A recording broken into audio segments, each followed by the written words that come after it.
উফ, কত কাঠ কাটবো আর পিঠটা ব্যথা হয়ে গেল। শুধু কাঠ কাটলে আর কতদিন চলবে ভাই? আমাদের কি জীবনের আর কোনো লক্ষ্য নেই? লক্ষ্য থাকবে না কেন? আমাদের তো আরও ভালোভাবে বাঁচতে হবে, কিন্তু তার জন্য পরিশ্রম করতে হবে।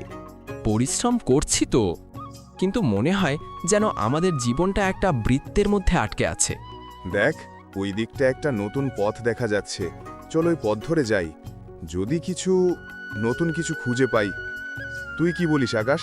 চল দেখা যাক, হয়তো ভাগ্য আমাদের জন্য কিছু ভালো রেখেছে।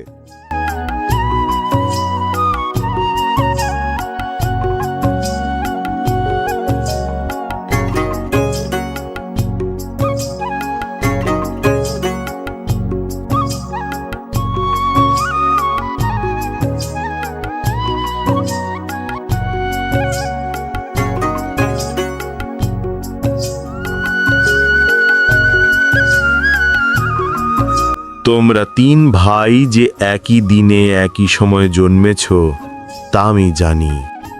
তোমরা পৃথিবীতে বিরল। তোমাদের জন্য আমার কাছে একটি উপহার আছে।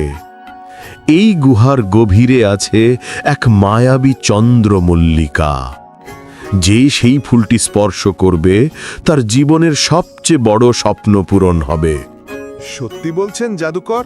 হ্যাঁ, তবে এই পথ সহজ নয়। গুহার ভিতরে 3টে আলাদা দরজা আছে।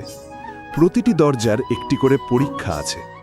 তোমরা যদি সেই পরীক্ষায় সফল হও, তবেই ফুলটির কাছে পৌঁছাতে পারবে।